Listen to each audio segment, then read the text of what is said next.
Halo Gitaler, selamat datang di channel Hobi Gital. Video kali ini saya kasih topik Breaking the Rules atau bahasa Indonesianya melanggar aturan. Kali ini saya partneran sama Kosa, biasanya musuhan. Musuhnya sekarang Ian yang biasanya partneran sama Ferry. Ferry ini katanya sering ikut lomba lari atau apa gitu. Jadi fisiknya bagus. Sedangkan Ian kan ya masih muda, pasti bagus lah fisiknya. Kosa juga masih muda, sama aku tidak muda. Seperti yang aku bilang di awal-awal, aku sama Kosa ini jarang partneran, biasanya musuhan. Mungkin anak-anak pikir aku sama Kosa ini satu level, jadinya harus dipisah, nggak boleh berpasangan. Tapi kali ini kita berpasangan. Kalau pas aku lawan Kosa itu ya aku tahu lah kayak Kosa itu mainnya kayak gimana. Tapi kalau partneran ini aku bingung. Dia itu posisinya atau formasinya itu nggak umum. Umumnya dan yang sering aku bilang kalau bola diangkat dari kita, kan kita harusnya mencar. Satu di kiri, satu di kanan. Tapi kalau bola dari kita turun, kan harusnya formasinya itu depan dan belakang. Nah, Kosa ini contoh yang bagus kapan kita harus menyalahi aturan atau melanggar aturan. Nah, kayak gini kan Kosa nurunin bola, tapi dia mau maju. Padahal aku udah jaga di depan. Mungkin dia pikir pengembalian dari Ian bakal nanggung, tapi ternyata enggak. Dan tadi Kosa itu sempat kaget, tapi untungnya bola dari Ian tuh nggak sampai belakang sekali. Jadi Kosa masih bisa mundur dan ambil. Dan itu kalau bahasa Jawanya Kosa ini kepotokan. Atau Indonesianya itu terjebak dalam situasi yang sulit. Sulitnya itu gara-gara tingkah lakunya sendiri. Sebenarnya aku ada senengnya, ada nggak senengnya ya. Tapi kalau senengnya itu ya kalau dia berhasil nebak terus bener dan memang ia nanggung terus langsung disemes mati gitu, aku senang. Jadi gamenya lebih cepat selesai dan aku lebih cepat menang. Kita maksudnya Kosa dan aku jadi cepat menang. Tapi nggak enaknya kalau misalnya Kosa udah maju tapi ternyata bolanya di belakang, jadi aku yang kepotokan. Aku harus lari-lari ke belakang untuk ngambil di posisi yang nggak ideal atau yang sulit. Kalau aku atlet dapat posisi yang sulit ya pasti bisa ngembaliin. Tapi berhubung aku bukan atlet, jadi kadang ya untung-untungan kalau bisa kembali itu ya lucky ball. Dan banyak dari teman-teman yang biasa main sama aku, kalau dapat posisi atau bola sulit biasanya pasti mati atau nggak diambil malah. Cuman dilihat aja terus berharap kalau bolanya out. Enaknya partneran sama orang yang bisa main itu, kita biasanya udah ngerti posisi-posisi mana yang kosong dan yang kita harus isi. Meskipun itu nggak textbook, jadi kita udah tahu. Pokoknya harus ngisi ruang yang kosong. Nggak enaknya apa? Nggak enaknya kalau partner kita mainnya bagus, kita jadi males ngandalin partner kita yang lebih banyak ngambil bola. Karena kesannya kita jadi kayak meremehkan lawan kita. Aku pernah sih partneran sama yang mainnya bagus, jadinya kita saling nunggu. Waktu itu dia ada di posisi net dan dia ngembaliinnya itu net silang. Terus nggak mau lari-lari ke sisi sudut satunya. Akhirnya ya poinnya diperoleh oleh lawan. Terus dia nyalain aku, katanya kok aku nggak mau lari ngambil yang di sudut satunya. Nah aku posisinya itu ya juga di belakangnya dia, di lapangan yang bagian belakang. Aku disuruh lari-lari serong lapangan, ya nggak kuat. Sebenarnya aku ya nggak masalah dengan permainannya Kosa. Memang karakter permainannya kayak gitu ya gak apa-apa. Cuman ini kan aku jarang partneran sama Kosa, jadinya aku kaget. Nanti perlu penyesuaian sih. Biasanya kebiasaan dari partnerku itu seperti apa, terus aku mesti jaga di mana. Itu cuma perlu penyesuaian aja. Gak usah harus ganti karakter. Susah ganti karakter. Kecuali kamu psikopat, punya kepribadian ganda, atau kamu aktor. Untuk ganti-ganti karakter ya cepat. Aku rasa yang nonton channel ini pasti bukan atlet kan. Dan biasanya tergabung dalam satu grup pasti banyak orang, dan setiap hari atau setiap minggunya main itu ganti-ganti partner. Jadi buat temen-temen, kalian perlu belajar untuk menyesuaikan diri dengan partnermu yang baru. Atau mungkin partner lama yang habis pula ilmu di tempat lain atau pernah main di tempat lain, terus ada kemajuan atau ada perubahan pola permainan, ya itu perlu penyesuaian lagi. Pokoknya aku saranin demi kebaikan bersama, kalian jangan ngatur-ngatur partnermu untuk atau nyala-nyalain jika nggak sesuai dengan keinginanmu atau nggak sesuai dengan strategi yang biasanya kamu lakukan. Dan kalau partnermu orangnya memang kayak gitu, terus suka bilang-bilangin kamu, ya kamu diam aja. Jangan bantah atau gak terima, atau kamu pukul raket itu partnermu. Jangan gitu. Apalagi kalau skillmu gak lebih bagus dari dia. Sekarang kalau kamu punya partner kayak Kosa gini, kamu mesti ngapain ya? Yang pertama, kita sering sangkutin bola kayak tadi. Kayak gini, nah kayak gitu. Channel apa iki ngajari gak kena. Aku gak bisa jelasin satu-satu ya, kita tonton aja video ini. Nanti kalau ada yang perlu aku komentari, nanti tak kasih tahu lagi. Aku nggak tahu kok di game ini aku sering nyangkut. Mungkin aku terlalu ngandalin Kosa jadinya males main. Nah kayak gini kan Kosa itu ngelop tapi dia maju. Terus aku harus cover ke belakang. Meskipun aku kan tadi nggak ideal, soalnya harus pakai backhand. Ini Kosa tiba-tiba net silang. Jadi aku harus cover 3/4 lapangan. Untungnya bola dari Ian nggak bisa melewati net. Tapi kalau misalnya bisa, aku harus lari-lari ke pojok kiri lapangan. Nah kayak gini kan kita bisa tahu Kosa itu polanya habis nyemes dia mesti maju. Harusnya aku yang cover ke belakang, tapi karena aku masih belum terbiasa dengan polanya Kosa, makanya aku tetap pakai cara textbook, tetap berada di tengah, di depan, jaga depan. Kalau kalian nonton Minion main ya, Kosa itu kayak Kevin. Jadi mainnya itu random atau abstrak.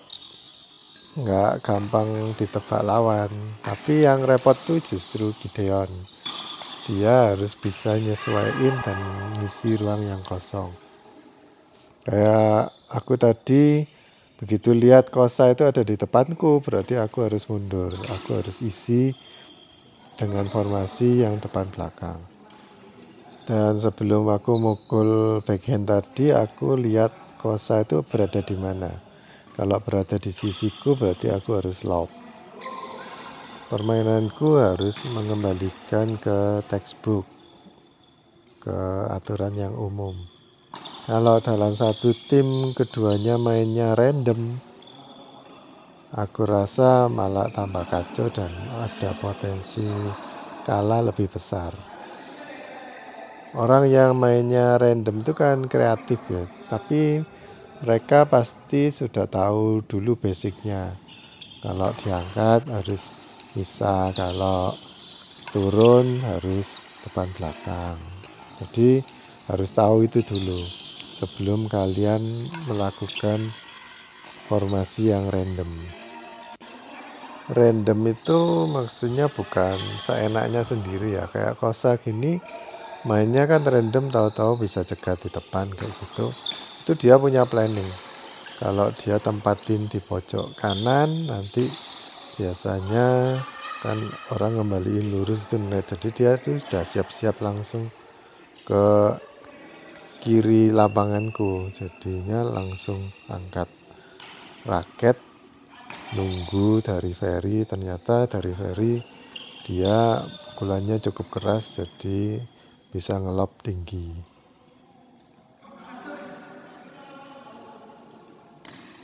Nah ini kepotokan lagi, soalnya Kosa terburu-buru nyerang, ternyata nyangkut di net dan bolanya jadi nanggung. Kemarin aku nonton YouTube di salah satu coach Korea, katanya sih pelatihnya Lee Yong-dae waktu kecil.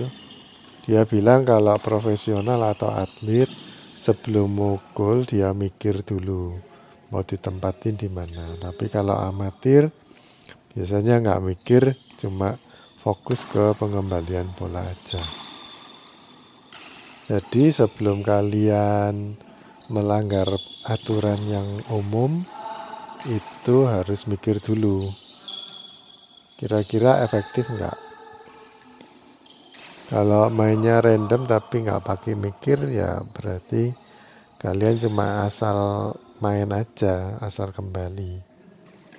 Jadi mirip kayak anak pelajaran. Mungkin ada teman-teman yang masih bingung. Sebenarnya kalau bola yang diangkat itu yang seperti gimana? Kadang-kadang kan ngangkat cuma nggak terlalu tinggi, tapi kok bisa, atau kadang diangkat tapi kok tetap di depan nggak pindah-pindah. Mari kita pelajari pukulannya Kosa, kalian lihat ya. Sini Kosa itu ngelob tapi nggak full, cuma setengah, pokoknya bisa melewati Ferry. Nah kalau Ian ini lobnya full, jadi tinggi. Ini Kosa ambil lagi, dia kasih lob tinggi, tapi masih tetap di depan. Karena Kosa bisa baca gerak tubuhnya Ian itu susah kalau mau ngambil overhead untuk nyemes. Posisinya dia bukan posisinya yang ideal untuk nyemes keras. Makanya Kosa masih tetap di depan, karena posisinya Ian itu posisi untuk orang yang mau kasih flashing atau drop shot. Makanya sama Kosa ditunggu di depan.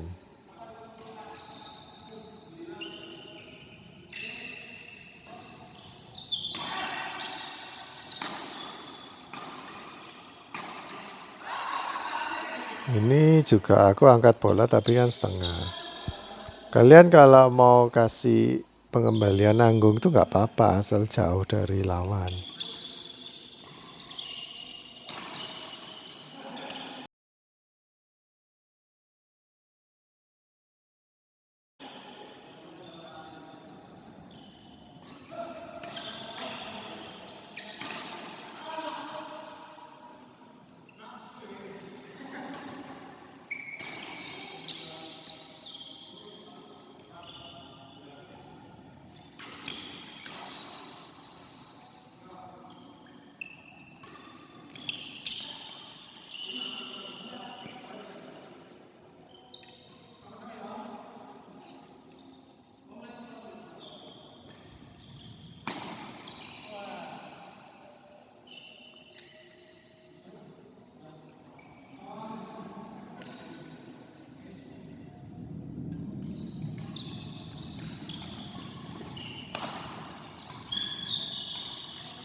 Kalian lihat posisiku, kalau partnerku servis tinggi, aku langsung minggir. Jadi jaga kiri dan kanan. Harusnya yang ngambil tadi itu Kosa. Ini Ian angkat bola, walaupun posisinya kiri dan kanan, tapi Ian badannya miring, gak hadap depan. Ini aku gak pindah soalnya dari Kosa nanggung. Meskipun aku pindah, kemungkinan besar juga gak bisa ngembaliin smash-nya Ferry. Ya untungnya smash-nya Ferry out.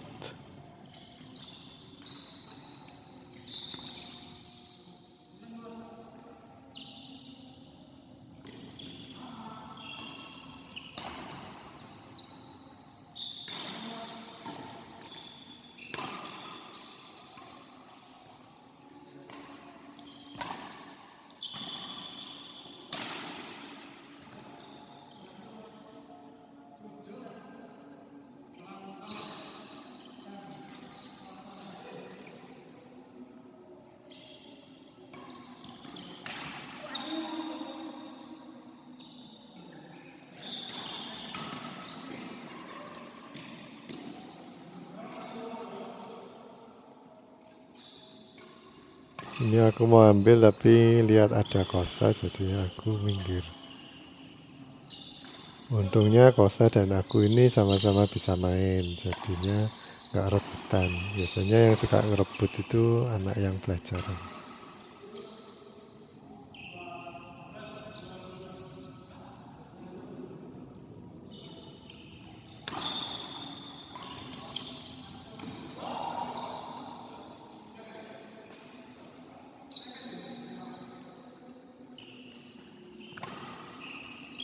Seperti yang kalian bisa lihat, kalau langkahnya telat itu pengembaliannya terbatas. Kalau aku mau ngelap kan nggak bisa, biasanya nanggung, jadi di net juga nggak bisa tipis. Opsinya net silang seharusnya, tapi net silang itu agak susah dilakukan kalau langkahnya nggak stabil. Kaki raketnya kalau nggak stabil itu nggak bisa ngelakuin net silang.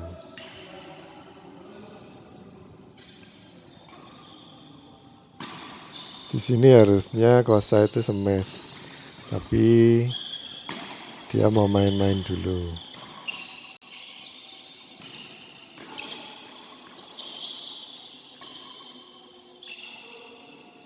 Perhatikan mataku, lihat posisinya Kosa kan agak terjepit, makanya aku yang cover di depan. Harus maju, nggak mungkin Kosa habis ambil drop shot tadi terus lari-lari maju, susah buat dia. Jadi partner tuh harus ngerti pukulan-pukulan mana yang nggak bisa langsung recover.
Out. Kalian tuh harus bisa lihat bola out atau in tuh dari sebelum sampai di daerah out. Waktu lajunya di tengah-tengah itu setelah ngelewati net, kalian sudah harus tahu. Instingnya dilatih. Ian sama Ferry kan tadi dapat poin banyak, terus sekarang pola permainan mereka berubah menjadi sering menyerang. Dan kalau kalian amati, Kosa sama aku mainnya lebih santai, nggak langsung matiin lawan, nggak smash-smash.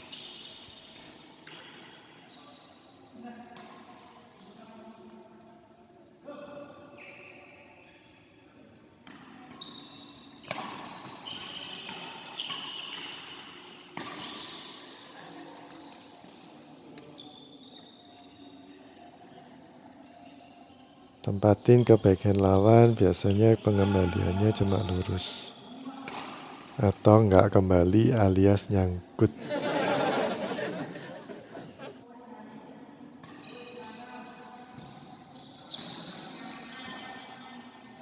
Ini di belakang mbaknya bilang kalau waktu sewanya udah habis, jadi kita harus percepat gamenya.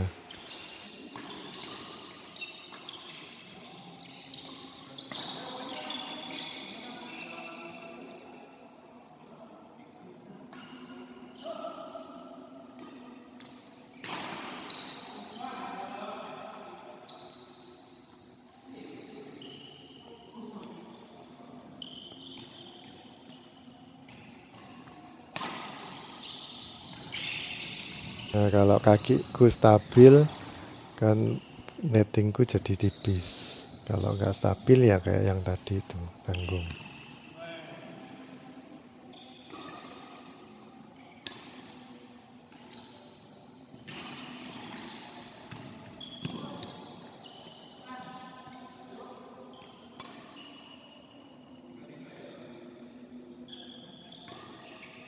Kosa terlalu terburu-buru karena dikejar mbaknya.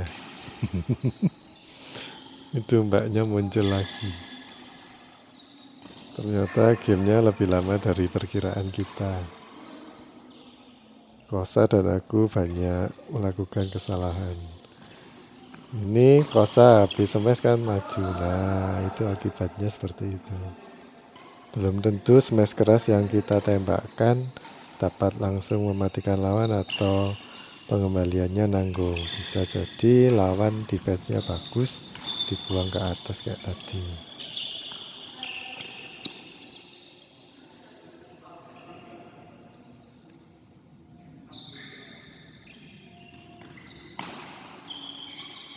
Kosa kurang siap, raketnya nggak di posisi siap, tapi di samping body. Oke, ini aku terpaksa harus pindah karena mbaknya udah nunggu dari tadi. Terus aku lupa mindah kameranya, jadinya kita cuma bisa nonton mbaknya ngepel. Tapi yang pasti gamenya ini dimenangkan oleh aku dan Kosa. Sewaktu kita pindah ke lapangan sebelah itu, skorku kalau nggak 28 ya 29. Jadi tinggal 1 atau 2 poin udah game di angka 30. Oke teman-teman, makasih udah menonton. Mohon maaf nggak bisa sampai terakhir nontonnya karena lupa pindah kamera.